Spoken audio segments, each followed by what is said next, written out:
बैसाख का महीना चल रहा है। मेरी जीजियों, शिव महापुराण वर्णन करती है, आज भी नियम है, आज भी नीति नियम। जिसके घर में संपदा की कमी होती है, जिसके घर में कर्जा बढ़ जाता है, लक्ष्मी नहीं आती, बहुत टेंशन की जिंदगी जीता है मनुष्य, व्यापार चल नहीं रहा, बहुत तकलीफ का जीवन चल रहा होता है, तो आज भी नियम है महाराज, आज भी नियम। शहद रखकर, मधु रखकर यदि लक्ष्मी जी का स्मरण किया जाए और माता लक्ष्मी जी का स्मरण कर कर एक लाल पुष्प उस कटोरी के सम्मुख में माता लक्ष्मी का नाम लेकर रखा जाए और बाद में वही शहद, वही मधु और वही पुष्प सोमवार का दिन और शुक्रवार के दिन लक्ष्मी का पूजन कर कर, स्मरण कर कर, दूसरे दिन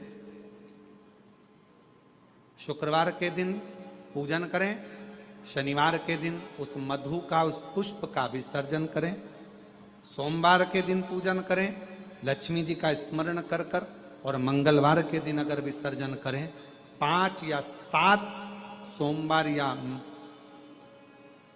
शुक्रवार को यदि आप मधु का भोग लक्ष्मी जी को लगाना प्रारंभ कर दें, शिव का नाम स्मरण कर कर, तो उसके घर में कभी संपदा की कमी नहीं होती। लक्ष्मी उस संपदा को बढ़ाती। और हम तो यहां तक कहेंगे, प्रयास करो, अगर आपके घर में छोटा सा शिवलिंग विराजमान है, आपके घर में अगर छोटा सा शंकर जी का शिवलिंग है, छोटा सा शंकर भगवान का शिवलिंग है, या आपके घर में कुबेरेश्वर धाम का कंकर है, और आपके घर में यदि शंकर भगवान का शिवलिंग है, या सीहोर का रुद्राक्ष हो, या शंकर भगवान का शिवलिंग हो, या कंकर शंकर हो, तो निवेदन है, जहां पर भी शिवलिंग आपके घर में विराजमान है, अगर छोटी सी कटोरी में एक बेलपत्र को आप नीचे रखिए, छोटी सी कटोरी उस बेलपत्र के ऊपर रखकर उसमें थोड़ा सा मधु, शहद, शंकर भगवान की साक्षी में शिव जी के सामने अगर शुक्रवार की शुक्रवार रखना प्रारंभ कर दो, धीरे धीरे संपदा की वृद्धि अपने आप होना प्रारंभ होगा। मधु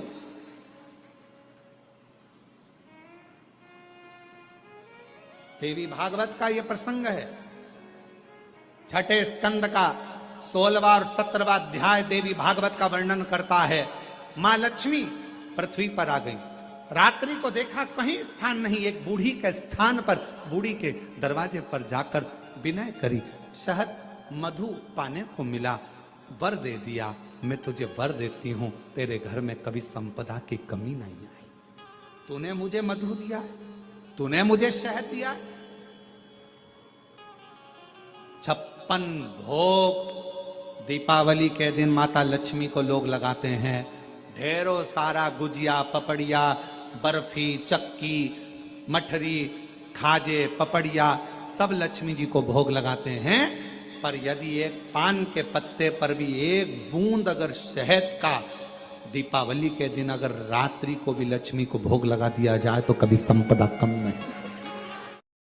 शुक्रवार का दिन एक पात्र में जल और दूध ले लीजिए, एक पात्र में देसी गाय का दूध, जल उसमें रखकर, और आपके अगर लड्डू गोपाल हो, यदि आपके घर में ठाकुर जी हो, लड्डू गोपाल हो, विष्णु जी का कोई स्वरूप हो, श्री हरि का कोई स्वरूप हो, तो उस पर शुक्रवार के दिन आप संध्या के समय पर दुर्वा डालकर उस दुर्वा से अगर लक्ष्मी जी के नामों का 108 बार उच्चारण कर कर, घी का दिया लगाकर, कैसर के चावल साथ में रखकर केवल उस जल का और दूध का मात्र छींटा देते हो, तो उसके घर में कभी लक्ष्मी की कमी नहीं आ सकती, संपदा बढ़ती चली जाती है। 108 बार लक्ष्मी के नाम का मात्र उच्चारण कर लेने पर, भगवान विष्णु के चरणारविंद पर, भगवान विष्णु के चरणों पर केवल उस दुर्वा का, जल का, दूध का सिंचन कर देने से भी लक्ष्मी की वृद्धि होती, लक्ष्मी देती। और शुक्रवार के दिन माता लक्ष्मी के लिए अग्नि में आहुति दीजिए। महाराज, शाम के समय पर सूर्यास्त के पहले शिव महापुराण की कथा कहती है, अग्नि पुराण कहती है, नर्मदा पुराण कहती है, लिंग पुराण कहती है कि बेलपत्री के वृक्ष के नीचे, नीचे तो नीचे वो भी जाने दो, यहां तक वर्णन किया शिव महापुराण में तो कि बेलपत्री का जो फल होता है ना, बेल फल जो होता है, कहते हैं अगर किसी व्यक्ति के यहाँ लक्ष्मी की कमी होती है, संपदा की कमी होती है, जिसके यहाँ पैसा नहीं आता, धन नहीं आता, तो बेल का जो फल होता है, बेलपत्री का जो फल होता है, उस फल के गूदे को, बेलपत्री के फल का गुर्दा निकाल लो, सुखा लो, गाय के घी में उसको डुबो लो और शुक्रवार के दिन माता लक्ष्मी के लिए अग्नि में आहुति दीजिए। महाराज, शाम के समय पर सूर्यास्त के पहले ये जो आहुतियां हम बेले के गुर्दे के फल की गाय के घी में डुबोकर माता लक्ष्मी और भगवान विष्णु के नाम से देते हैं, महाराज 2 या 3 शुक्रवार करोगे, लक्ष्मी की कभी कमी नहीं आती, संपदा बढ़ती है। एक प्रयोग और कर कर देखना, कभी अगर मौका मिले आपको तो प्रयोग कर कर देखिए। लिंग पुराण के अंदर लिखा हुआ है, शिव पुराण में, लिंग पुराण में और स्कंद पुराण में कहा गया है कि अगर किसी ने बेले के फल को, बेले के फल का अगर थोड़ा सा भी गुर्दा पाया है, बेले के फल को खाया हो या बेल का रस पिया हो या बेल के फल का जूस पिया हो, अगर वो व्यक्ति का अनायास किसी कारणवश प्राण भी छूट गए हो, तो शिव महापुराण की कथा कहती है कि 27 दिन तक वो बेल के फल का रस उसके नस नस में रहता है, तो उस व्यक्ति को यम नहीं छूते, वो कैलाश पर निवास करता है। मर भी जाता है तो अधोगति में नहीं पड़ता, नरक नहीं भोगता, वो बैकुंठ पद का कामी हो, बैकुंठ का निवासी।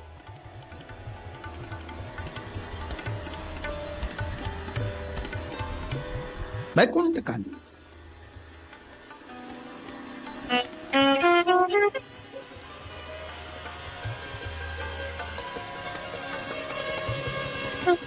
ये जो शिव जी को चढ़ती बेलपत्री हुई, शमी पत्र हुआ, मदार का पुष्प, आंकड़े का जो पुष्प हुआ, ये सब साधारण नहीं है। साथ शंकर का एक एक गुण तत्व ग्रहण करने वाले, शंकर का अनुमोदन करने वाले, शिव को एक एक वस्तु जो चढ़ने वाली साधारण नहीं।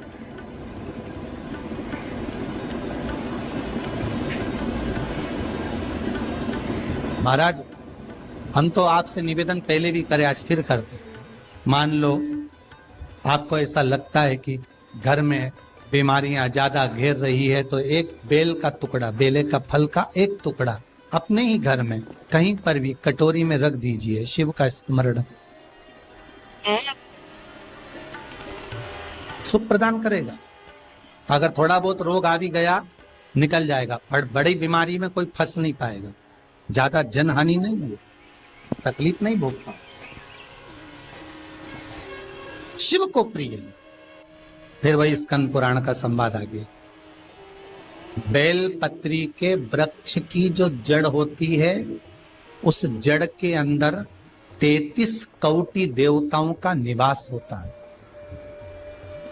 68 करोड़ तीर्थ बेलपत्री के पेड़ के नीचे रहते हैं। 68 करोड़ तीर्थ मात्र बेलपत्री की छांव में, बेलपत्री के नीचे विराजमान होते हैं। अगर आपके मन में कभी कभी भाव उत्पन्न हो जाए ना कि मेरे को कहीं तीर्थ करने जाना है और अभी मौका नहीं मिल रहा, तीर्थ जाने का, अभी तो लॉकडाउन चल रहा है और अभी सब दूर बीमारी फैली हुई है, कहीं नहीं जा सकते, तो जब लॉकडाउन हट जाए, बीमारी समाप्त हो जाए और तीर्थ जाने का मन करे, तो किसी बेलपत्री के पेड़ के नीचे 5 मिनट जाकर बैठ जाए।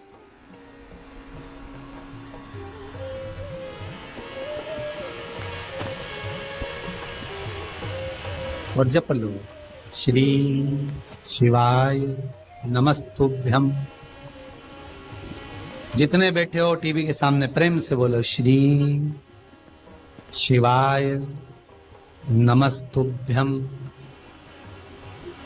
जितने टीवी के सामने बैठे एक बार फिर से बोलो श्री, साथ में बोलो, आगे आगे नहीं। श्री शिवाय नमस्तुभ्यम। एक मंत्र मैं तुम्हें देता हूं, दुनिया के लोग उसे संजीवनी मंत्र कहेंगे। ये वो मंत्र रहेगा जिस मंत्र का जाप तुम किसी मरे हुए व्यक्ति पर भी करोगे तो वो जीवित होकर बैठ जाएगा। संजीवनी मंत्र भगवान शंकर ने शुक्र को प्रदान कर दिया।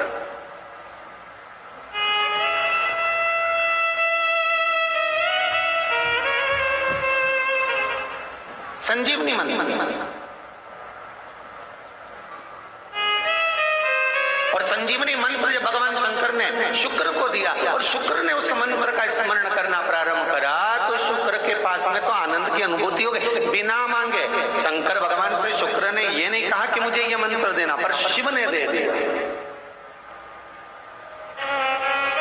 और शंकर कभी भी थोड़ा नहीं देता, देता है तो बहुत में देता है।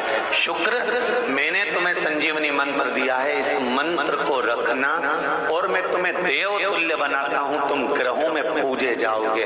और शुक्र को भी ग्रह बना दिया, कवि को भी ग्रह बना दिया और पूज्य बना दिया।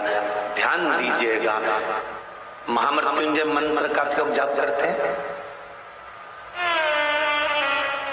कितने लोग करते हैं? जरा हाथ उठाओ। करते हैं? कभी कभी तो करते होगे, रख लीजिए। महामृत्युंजय मंत्र का यदि आप जाप करते हो और आपको मालूम पड़ गया कि शरीर में मुझे ये रोग हो गया है, मुझे शुगर हो गया है, मुझे बीपी हो गया है, मेरा ब्लड प्रेशर ऊंचा नीचा रह रहा है, कोई भयंकर रोग, मेरे रिश्तेदार को कोई कैंसर जैसा रोग हो गया, किसी को कोई थायराइड हो गया, किसी को कोई किडनी और लीवर में सूजन हो गई, किसी को कहीं किडनी और लीवर में तकलीफ हो गई, तो शिव महापुराण की कथा कहती है, नवग्रह शिव महापुराण की कथा कहती है कि बेलपत्री के वृक्ष के नीचे महामृत्युंजय मंत्र का जाप जो शुक्रवार की शुक्रवार घी का दिया लगा कर करता है, उसके रोग बाबा देवाधिदेव महादेव समाप्त करते चले जाते हैं। ये संजीवनी मंत्र शुक्रवार के दिन भगवान शंकर को शुक्र को दिया था, इसलिए उसकी प्रधानता है। लक्ष्मी कितनी होती है?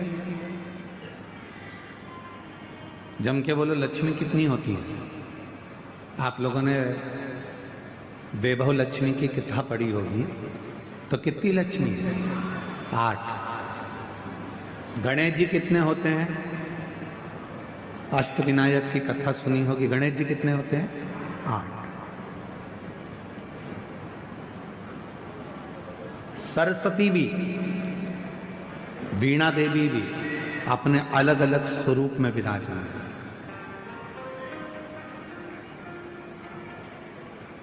पर कभी मन पर विचार कर कर देखना कि लक्ष्मी 8 हो गई, सरस्वती अनेक हो गई, इंद्राणी बहुत हो गई, पर मां पार्वती अनेकता में नहीं हुई। मां जगत जननी तो एक थी, एक हैं और एक रहेगा। मां पार्वती एक स्वरूप।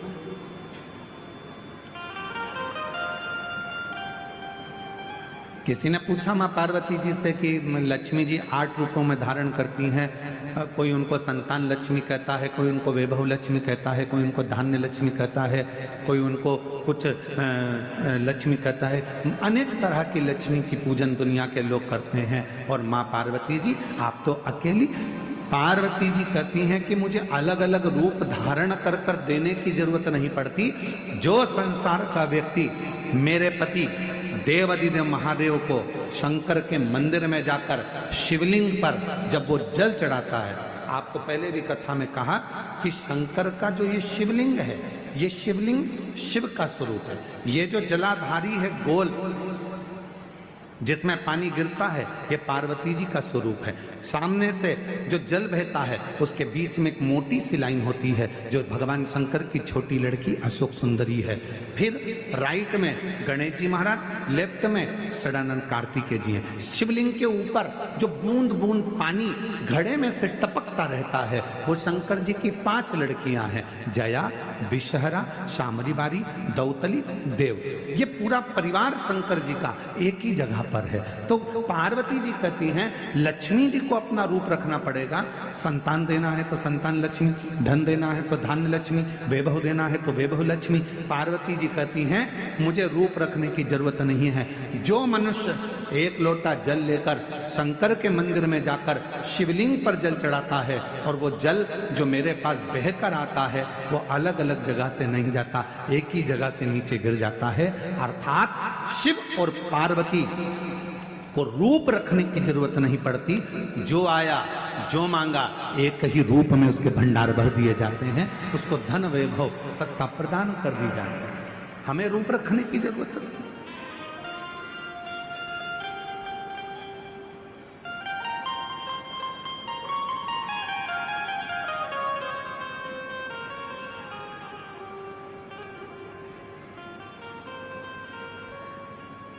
अब संसार के लोग थोड़ा बहुत बेलपत्र के वृक्ष में भी हाइब्रिड बेलपत्र का वृक्ष उत्पन्न करने लगे, पर मेरा निवेदन है नर्सरी वालों से,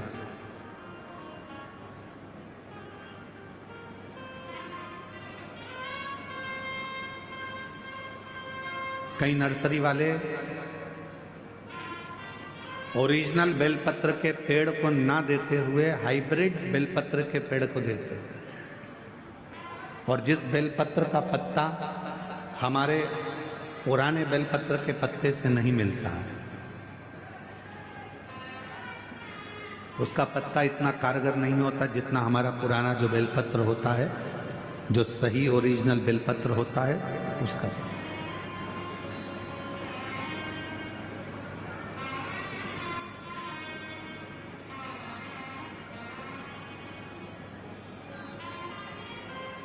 अब हाइब्रिड बेलपत्र के पत्ते का अगर आप प्रयोग कर रहे हैं और उससे कोई फल नहीं मिल रहा तो हम नहीं जानते। हमारे यहाँ तो शास्त्र भी कहता है, एक होती है जर्सी गाय, एक होती है देसी गाय। जर्सी गाय का दूध जितना कारगर नहीं होता उतना देसी गाय का 1 चम्मच दूध भी तुम्हारे भाग्य को, तुम्हारे रोग को दूर कर सकता है। तुम्हारी जो दुख हैं, अंदर जो तकलीफ हैं, देसी गाय का 1 अंश दूध भी आपके लिए फायदेमंद हो सकता है।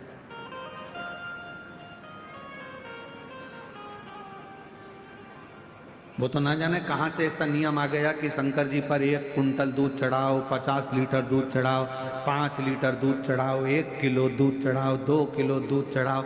हमारी शिव महापुराण में ऐसा कहीं नहीं लिखा कि शंकर जी पर 10 किलो दूध चढ़ाना, कि 108 किलो चढ़ाना, कि 50 किलो चढ़ाना, कि 25 किलो चढ़ाना। शिव महापुराण में तो केवल इतना लिखा है, जब भगवान शंकर जिस समय पर मंथन हो रहा था और उस मंथन में सबसे पहले गौ माता निकली थी, गौ माता को निकालने का कारण केवल इतना था। इसके बाद जो विष निकलेगा, विष को जो पिएगा उसका कंठ जलेगा। कंठ की जलन को कौन रोक सकता है? तो कंठ की जलन को गाय माता का दूध रोक सकता है। इसलिए शिव महापुराण में लिखा कि शंकर भगवान पर माँ जगत जननी जगदम्बा अम्बा ने गौ माता का थोड़ा सा दूध शिव को समर्पित करा, जिससे उनके कंठ की जलन रुक गई। शिव महापुराण की कथा कहती है, यदि आपके पास में देसी गाय है, आपके गांव में देसी गाय है, आपके गांव में वेद लक्षणा यदि गौ माता है, उसका यदि आप 5 किलो 10 किलो दूध नहीं, अगर उसका 1 छोटी सी चम्मच से आधी चम्मच भी दूध आप पानी में भी मिलाकर अगर शिव जी को चढ़ा देंगे तो शंकर उसको स्वीकार कर लेता है, शिव उसको स्वीकार कर। ये केमिकल से बना हुआ, आज पुराने जो शिवलिंग है वो छिन्न होते चले जा रहे हैं। कारण क्या है? मंदिर के अंदर जो दूध जा रहा है वो केमिकल का जा रहा है, थैली का जा रहा है। ना जाने कौन कौन से पाउडर से दूध बनता है। वो मंदिर के अंदर जाता है, शिवलिंग के ऊपर चढ़ता है, शिवलिंग धीरे धीरे धीरे धीरे करते हुए उसका पूरा छार छार होकर खंडित होने लगता है।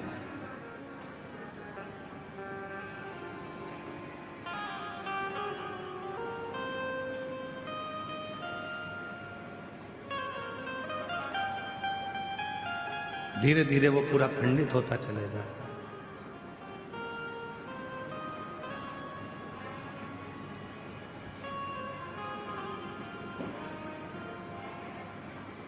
और वो दूध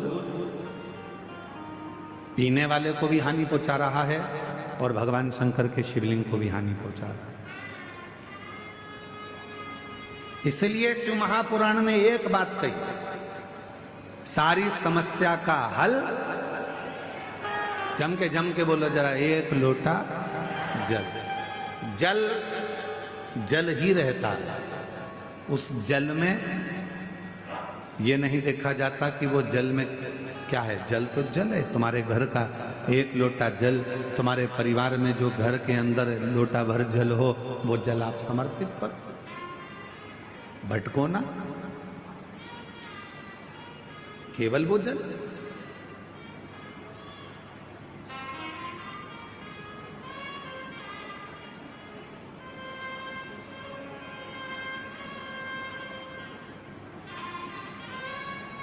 जल जल है। फिर वो शुद्धता के भाव में आप घर से लेकर गए हो, चढ़ाया, स्वीकार किया। वेद लक्षणा गाय का यदि एक छोटी सी चम्मच से भी आधी चम्मच दूध अगर शंकर पर आप चढ़ा रहे हो तो वो दूध शुद्ध है। 50 किलो, 100 किलो, 200 किलो जो दूध तुम चढ़ा रहे हो वो शुद्ध है कि नहीं हम नहीं कह सकते, पर जो वेद लक्षणा गाय का दूध है अगर वो चढ़ा रहे हो तो उसमें शुद्ध है, उसमें आनंद, उसमें शुद्धता का। जो भी दो मेरे भोलेनाथ को, जो भी आप भगवान शंकर को प्रदान करो वो शुद्ध दीजिए। जरूरी नहीं है कि आप 5 किलो घी चढ़ाओगे तो ही भगवान स्वीकार करेगा, आप 10 किलो चावल चढ़ाओगे तो ही भगवान स्वीकार करेगा, आप बहुत कीमती सामान लेकर आओगे तो भगवान स्वीकार करेगा। भगवान को तुम्हारे कीमती सामान की जरूरत नहीं है। दुनिया का सबसे कीमती अगर कोई सामान है, दुनिया का सबसे कीमती अगर कोई चीज है तो वह आपकी निर्मल भक्ति है। सच्चा हृदय का प्रेम भगवान को दीजिए, निर्मल भाव दीजिए, निर्मल भक्ति दीजिए। हृदय से भगवान को एक बार दिल से श्री शिवाय नमस्तुभ्यम कहकर पुकार लीजिए, भगवान उसको स्वीकार कर।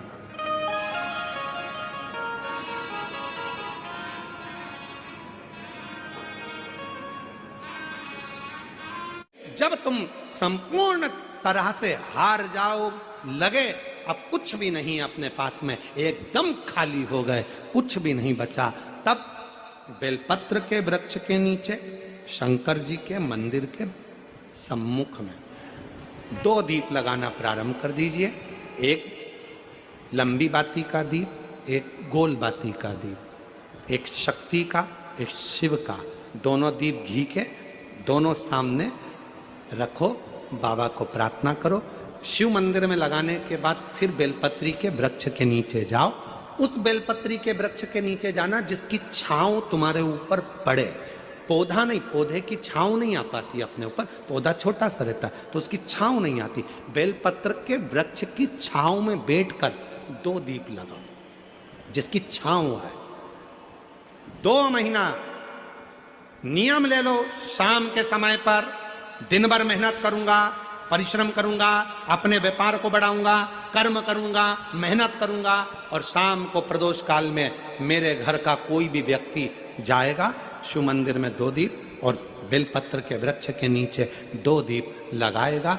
2 महीना इंतजार करना, मेरा बाबा हाथ पकड़कर तुम्हें ऐसा दौड़ाएगा कि शिव अपने आप करुणा करने लगेगा। और मेरी जीजियों, मेरे जीजाओं, मेरी बेटियों, बेटाओं, मेरे बुजुर्ग माँ बाप, याद रखना, बेटा अगर गलत संगत में जा रहा है, पति गलत संगत में जा रहा है, बेटियां अगर कहीं गलत संगत में जा रही हैं, परिवार गलत लाइन पर जा रहा है, अगर इन सबको तुम्हें सतमार्ग की ओर लेकर जाना है, सही मार्ग की ओर लेकर जाना है, तो अपने घर से एक लोटा जल ले जाकर शिव को चढ़ाना प्रारंभ करो। वहां से थोड़ा सा जल लाकर जितने भी घर के सदस्य हैं उनको आचमन कराना पिलाना चालू करो। वो ना पिए तो एक जग के अंदर पानी में थोड़ा डाल दो और सबको वो पानी पिलाना प्रारंभ करो, या अपने घर के दरवाजे पर उस जल को छींटना प्रारंभ करो, या अपने घर के दरवाजे पर श्री शिवाय नमस्तुभ्यम एक चिपका दीजिए, लगा दीजिए, लिख दीजिए, जिसके नीचे से ये बार बार निकलेंगे तो निश्चित है हमारे घर में कभी कोई बुरी सोच, गलत विचार या गलत मार्ग कोई नहीं पकड़ेगा। एक ना एक दिन सतमार्ग जरूर सामने आएगा,